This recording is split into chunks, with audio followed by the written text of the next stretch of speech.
우리 기독교가 생긴 이래 가장 첫 번째 종교회의라는 것이 가져지게 됩니다. 왜냐하면 이방인들이 예수를 믿게 된 겁니다. 유대인들이 예수를 믿은 게 아니라 전혀 그 유대인 하나님을 모르는 이방인들이 예수를 믿게 돼요. 근데 예수를 믿게 되는 가운데 그러면 어떻게 이방인들을 받아들일 것인가 말 것인가, 받아들인다면 어떤 기준을 가지고 받아들일 것인가. 그래서 성경에 최초로 기독교 총회가 열립니다. 그것이 사도행전 15장이죠. 이런 말씀입니다. 그러므로 내 의견에는 이방인 중에서 하나님께로 돌아오는 자들을 괴롭게 하지 말고 다만 우상에 들어온 것과 음행과 목매어 죽인 것과 피를 멀리하라고 편지하는 것이 옳다. 자, 내 의견, 누구 의견이냐면 예수님의 친동생인 야고보 사도입니다. 야고보가 그 당시에 예루살렘 교회의 리더였는데 이 이방인들을 어떻게 할 것인가, 받아들인다면 율법을 지키게 할 것인가, 그냥 받아들일 것인가. 그래서 결정한 것이 뭐냐면 율법에서는 자유하고 몇 가지만, 우상에게 더러운 것, 음행, 목매어 죽인 것, 피만 멀리하면 무조건 크리스찬으로 받아들이자. 이것이 첫 번째 기독교 총회였습니다. 자, 우리가 예수를 믿다 보면 예수님의 뜻이 이걸까? 저걸까? 참, 우리 교회도 법이 있는데 참 어떻게 믿는 것이 주님의 말씀에 합당한 만남일까? 그래서 교리라는 것이 있죠. 그 가운데 우리 교회 기독교 중에 획을 걷는 아주 중요한 회의가 있습니다. 그것을 가리켜서 니케아 종교회의라고 합니다. 니케아 종교회의. 초대교회 이래로 끊임없이 교회가 도전받았던 내용 중에 하나가 뭐냐면 예수님은 100% 하나님이시고 예수님은 100% 인간이라는 것이 어떻게 가능하느냐는 거예요. 50대 50이면 몰라도 어떻게 100% 하나님, 100% 인간일 수 있느냐. 그런가 하면 예수님은 인간일 뿐이었다라는 사람도 있었고 예수님은 하나님보다 저급한 신이라고 표현하는 사람들도 있었고 또 혹은 예수님이 이 땅에 오셨는데 가현설, 그러니까 예수님이 실제로 온 게 아니라 우리가 환각을 본 것이다 라고 표현하는 사람도 있었고 성부, 성자, 성령 하나님이 어떻게 한 하나님이 될 수 있느냐고 퀘스천을 가지는 사람들도 있었습니다. 이런 많은 퀘스천들 때문에 교회가 혼란에 휩싸이기 시작합니다. 우리가 잘 아는 대로 초대교회 이후에 로마의 박해가 시작이 되죠. 그로 인해서 카타콤, 여러분 그 동굴 속에 들어가서 빛도 없는 곳에서 믿음을 지키는, 정말 그렇게 어렵게 믿음을 지키는 게 초대교회부터 시작해서 몇 년 동안 그렇게 됐냐면 200년 이상을 그렇게 했어요. 그러니까 정말 신앙 하나 지키기 위해서, 그러니까 무슨 기독교 교리 이런 거 나눌 시간이 없는 거예요. 내 신앙 지키기 바쁜 거죠.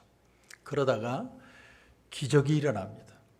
AD 313년에 콘스탄티노플 황제가 밀라노 칙령이라는 걸 발표를 해요. 그걸 통해서 기독교를 공식적으로 종교로 인정한다. 그래서 저 굴 속에 있던 사람들이 다 나와서 신앙의 자유를 얻은 거예요. 그래서 이제는 마음껏 하나님 찬양하고 마음껏 하나님께 영광 돌릴 수 있게 되니까 그때부터 스물스물 다시 나오는 것이 기독교의 교리에 대한 얘기입니다. 그러다가 AD 318년에 아리우스라는 사람이 어떤 얘기를 주장을 했냐면 예수님은 하나님보다 저급한 신이다. 예수님은 하나님보다 열등한 존재다. 그런데 이 사상이요 급속도로 번져나가기 시작해요. 그래서 이 동서로마를 통합해서 나라를 하나로 만들었던 콘스탄티누스가 다시 집합을 시킵니다. 기독교를 정식 국교화시키고 단일의 종교를 통해 그 파운데이션 위에 로마를 든든히 세우기 위해서 전부 집합. 그리고는 로마에 소속된 모든 그 기독교 교회의 주교들, 교회 대표들을 다 집합시킵니다. 그리고는 너희들 이 회의를 통해서 결정해 하나를 만들어. 그렇게 모인 것이 니케아 종교회입니다. 그래서 비행기, 호텔, 에어비앤비 다 동원해가지고 말하자면 그렇다는 겁니다. 그래서 제국뿐만이 아니라 교회의 운명이 걸린 그런 기독교 큰 총회가 열립니다. 자, 그러니까 콘스탄티누스는 어떤 결론이 나든 기독교의 뼈대 하나로 만들어. 딱 그렇게. 그래서 AD 325년에 콘스탄티누스 황제에 의해서 로마 전역에서 318명의 주교가 모여서 니케아 종교회의라는 걸 하게 돼요. 중요한 것은 이들 모두가 기독교 신앙을 지키려고 정말 목숨 걸고 예수 믿었던 사람들이에요. 이 주교들이 모여보니까 그중에는 팔이 잘린 사람, 다리가 잘린 사람, 상처받은 사람, 고난의 흔적들을 다 가지고 만난 거예요. 그래서 어떻게 하면 기독교를 정확하게 말씀 위에 진리 위에 세울 것인가. 그래서 니케아 종교회의가 325년에 열리게 됩니다. 굉장히 예민하고 굉장히 중요한 회의였어요. 그런데 그 순간에 아타나시우스라는 주교가 나와서 아리우스 이단을 향해서 질문합니다. 당신이 얘기하는 그 예수님이 저급하다는 그 신앙의 사상이 과연 이 한 사람이라도 교부 중에 그것을 증거한 사람이 있느냐. 교부라는 건 폴리갑이라든지 이그나시우스라든지 성 어거스틴이라든지 그런 교부들 중에 누가 주장한 사람이 있으면 말해봐라. 아리우스가 한마디도 대답을 못해요. 그날로 아리우스와 그를 따랐던 2명 주교와 함께 파면시키고 쫓아내버립니다. 그게 니케아 신조라는 것입니다. 그런데 우리가 잊지 말아야 할 사실이 뭐냐면 콘스탄티노플 황제가 정말로 원했던 건 뭐냐면 타협하라는 거예요. 하나를 만들라는 거예요. 너희들 진리가 중요한 게 아니라 딱 하나 만들어. 나중에는 콘스탄티누스가 다시 아리우스를 또 불러냅니다. 그래서 본격적인 논쟁이 일어나요. 그러나 그 후로 50년 동안 이 아타나시우스가 교회를 지키고 믿음을 지키고 신앙을 지켜냅니다. 그 아타나시우스의 신앙이 뭐냐면 이런 겁니다. 아들은 완전히 하나님이시며 아버지와 동등하게 영원하시고 본질적으로 동일하다. 이게 예수라는 거예요. 이 신앙 하나 지키려고 50년 동안 유배를 5번을 가고 이 진리를 끝까지 지켜냈습니다. 그리고 데오도시우스 1세가 황제로 등극하면서 다시 콘스탄티노플 공의회를 집합시킵니다. 그 바로 직전에 아타나시우스는 죽습니다. 그리고 그게 모여서 회의로 결정한 게 뭐냐면 아리우스주의, 이단주의는 완전히 파괴되고 로마 제국 내에서 다시는 이 이론을 말하지 못하도록 금지시켜버립니다.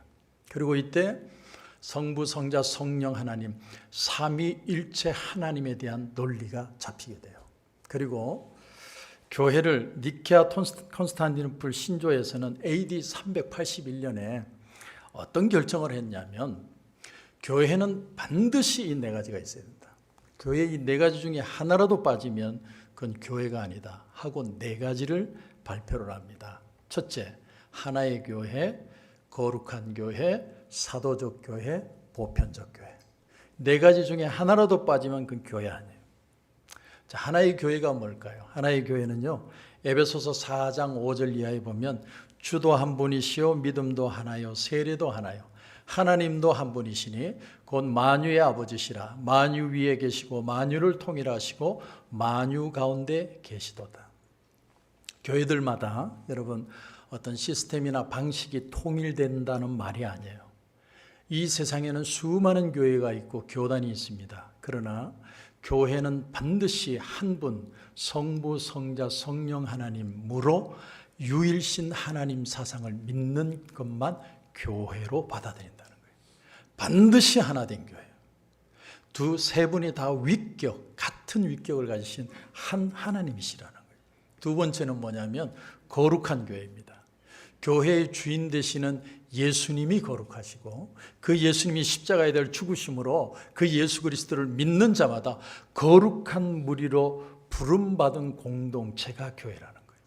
그래서 고린도전서 1장 2절에 보면 고린도에 있는 하나님의 교회 곧 그리스도 예수 안에서 거룩하여지고 성도라 부르심을 받은 자들, 그리스도 예수 안에서 거룩해지고 성도라고 부름을 받은 사람들이 모인 단체가 교회예요.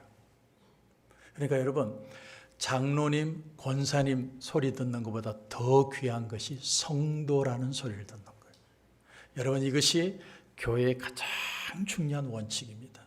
세 번째는 사도적 교회입니다. 사도적 교회가 뭐냐면 사도들의 전해준 말씀 위에 세워진 교회라는 거예요. 에베소서 2장 20절에 보면 너희는 사도들과 선지자들의 터 위에 세우심을 입은 자라. 그리스도 예수께서 친히 모퉁이 돌이 되셨느니라.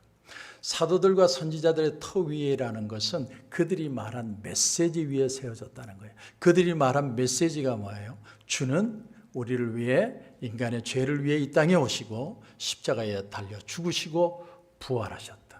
우리의 유일한 구원주는 예수님밖에 없다. 이걸 믿고 회개하는 자들만이 하나님의 자녀다. 다시 말하면 예수 그리스도가 아니면 절대로 하나님과 커넥션을 가질 수 없는 존재. 여기 서 있는 목사도 절대로 예수님 위로 올라갈 수 없고 어떤 존재도 주님을 대신할 수 없는, 아무리 큰 교회를 하고 아무리 잘난 사람도 절대로 예수님을 넘어서면 안 되는, 그것이 사도적 교회입니다. 네 번째는 보편적 교회입니다. 보편적 교회를 다른 말로 하면 캐톨릭 처치 또는 유니버셜 처치라고 해요. 왜 캐톨릭 처치라고 처음에 얘기했냐면 가톨릭 교회라는 그 가톨릭의 미닝은 보편적이라는 뜻입니다. 그러니까 모든 세상에 다 편만하게 있다는 거예요. 그게 캐톨릭이라는 의미인데 천주교라는 미닝이 너무 강하니까 유니버셜 처치라고 표현하자. 그러니까 유니버셜 처치나 캐톨릭 처치나 다 같은 말이에요. 인종, 국적, 나이, 직업, 학력, 재산 정도, 신분, 출신 아무 상관없이 남녀노소, 빈부귀천을 따지지 않고 모든 사람을 위한 교회여야 된다는 거예요. 이게 보편적 교회입니다. 그래서 우리가 사도신경 할 때 거룩한 공회와, 또 우리 교회는 맨날 거룩한 교회와, 목사님 틀린 거 아닙니까? 정확하게 표현을 할게요. 유니버셜 처치, 거룩한 공교회와 이렇게 표현해야 됩니다. 그런데 공회든 교회든 교회가 더 미닝이 주님의 뜻에 맞들 것 같아서 우리는 거룩한 교회와 이렇게 표현합니다. 여러분, 21세기를 살아가는 오늘날에도 보편적인 교회를 이루는 게 정말 어렵습니다. 저는 참 좋은 경험을 한 게 백인 교회도 새들어 살다가 쫓겨나보고 흑인 교회도 새들어 살다가 쫓겨나보고 그러면서 놀라운 사실을 깨달았는데 보편적인 교회를 만드는 게 너무 어렵다는 거예요. 하물며 2000년 전에 로마 제국 지배하에서 주인과 노예, 귀족과 천민이 정확하게 구분되어 있던 시대예요. 그런 구분된 시대에 교회라는 울타리 속에 주인이든 노예든 귀족이든 천민이든 모두가 어우러져서 하나가 될 수 있는 보편적 교회를 만든다는 거 얼마나 힘든 일입니까? 교회만이 이룰 수 있는 거예요.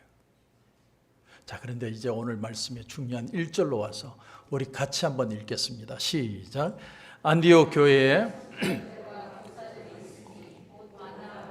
니게르라 하는 시몬과 루기오와 분봉왕 헤롯의 젖동생 마나엔과 및 사울이라. 자, 오늘 안디옥 교회가 나오는데요. 여러분 잘 들으세요. 초대교회 하면 예루살렘 교회만 생각하지만 똑같은 성령의 역사, 똑같은 하나님의 역사가 나타난 교회가 안디옥 교회예요. 똑같은 역사가 일어납니다. 그런데 그 안디옥 교회의 리더십이 몇 명이냐면 5명이 있었다는 거예요. 5명. 첫 번째가 바나바. 바나바는 정통 유대인입니다. 두 번째가 누구라고 나냐면 시몬, 니게르라 하는 시몬. 니게르라는 단어의 뜻은 검다는 뜻이에요. 그러니까 니게르에서 니그로, 흑인이 나온 겁니다. 그러니까 시몬은 흑인이었어요. 여러분, 그 당시 2000년 전에 흑인은 뭐 하는 사람일까요? 거의 노예예요. 그러니까 노예 신분을 가진 사람이 교회의 리더십을 가졌다 이런 뜻이에요. 이게 교회 아니면 가능하겠습니까? 세 번째는 구레네 사람 루기오.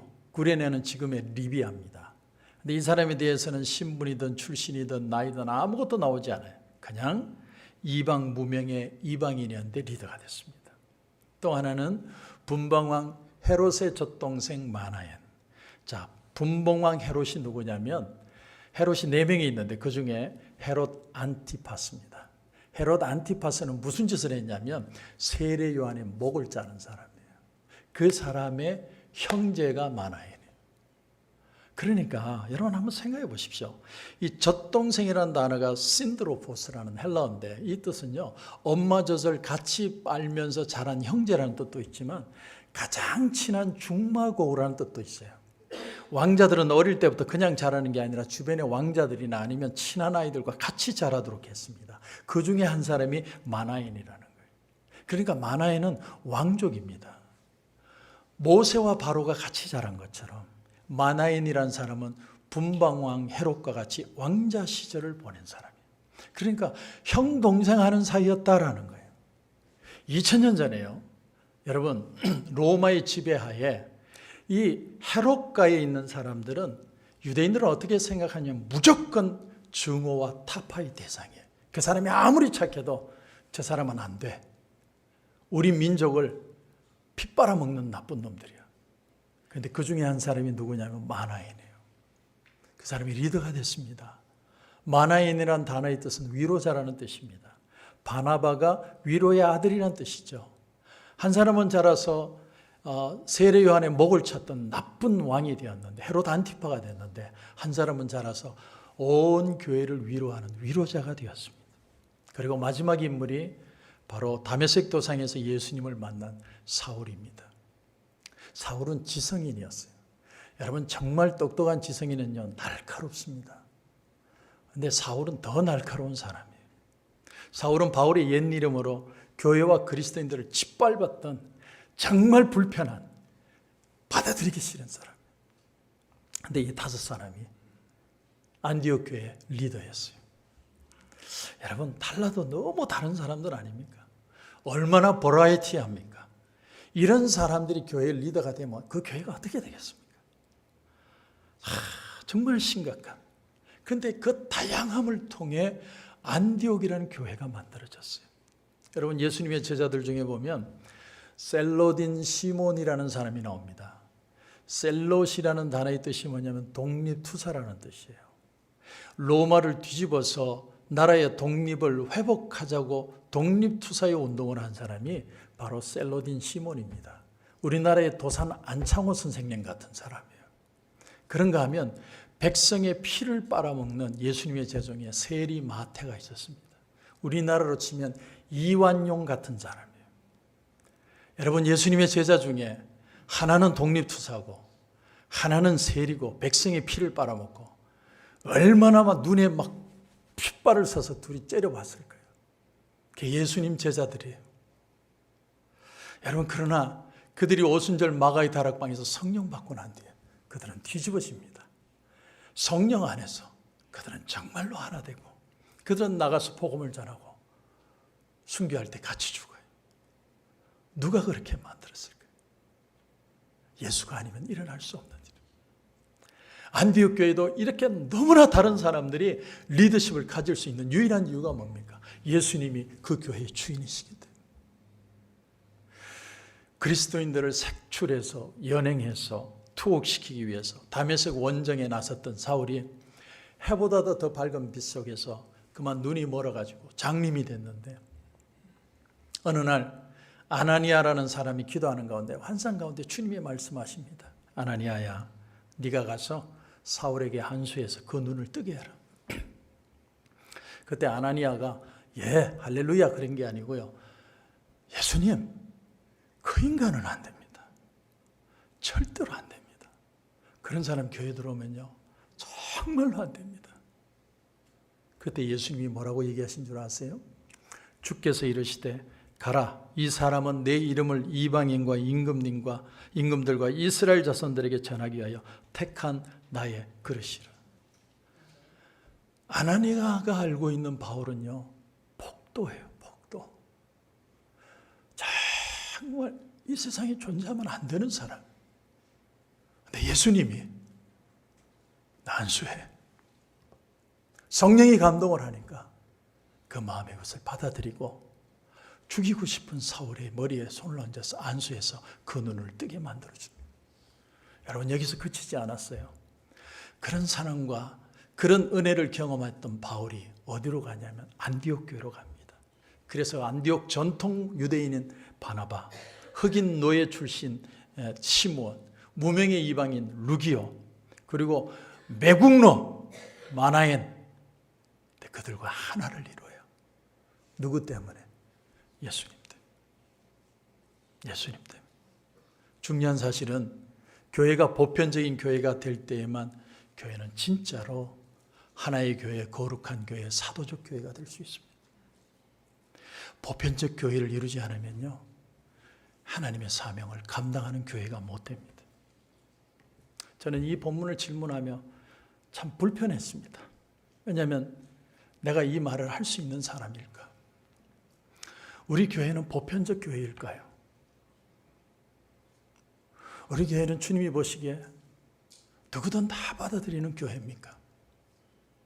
저는 설교 준비하며 또 질문하고 또 질문하고 또 질문했습니다. 앞으로 이제 감사방을 새로 구성을 합니다. 장로님 2분과 또 성도님 몇 분이서 정말 심혈을 기울여서 감사방을 구성했습니다. 정말 잘 짰어요. 아직 보지는 못했지만 정말 잘 짰어요.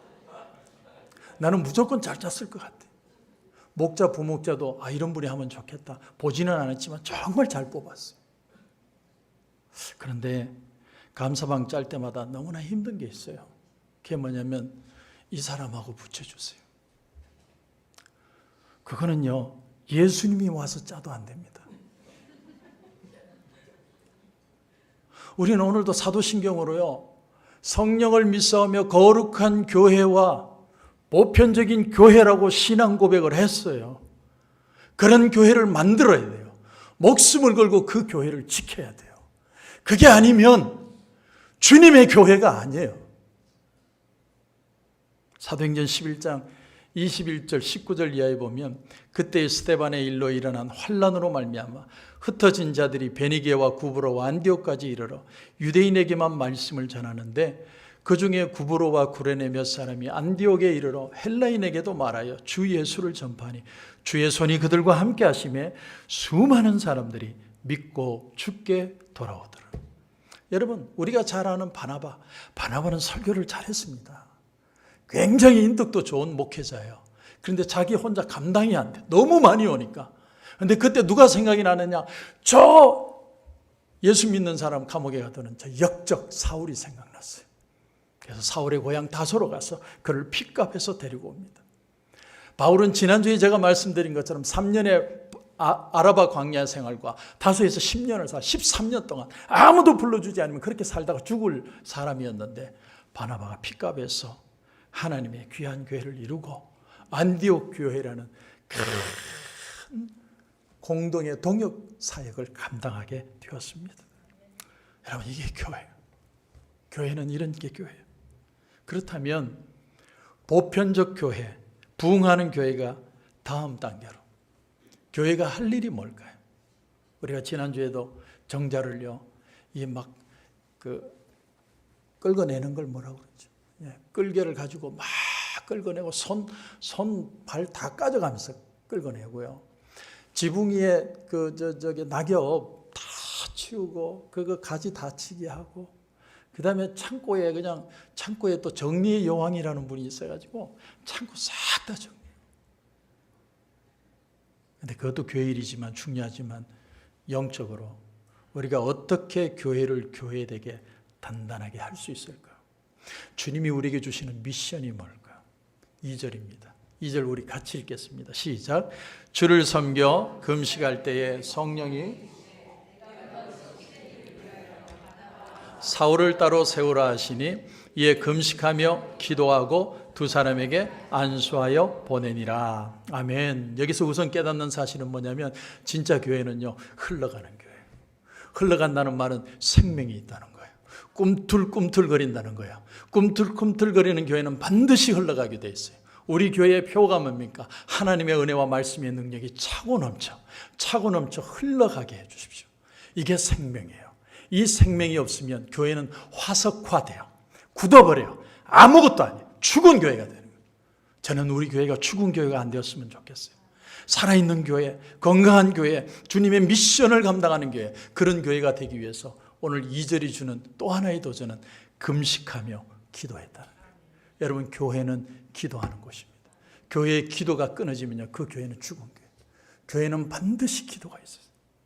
그런데 여기에 더 중요한 얘기가 있어요. 그러면 왜 기도하느냐는 거예요.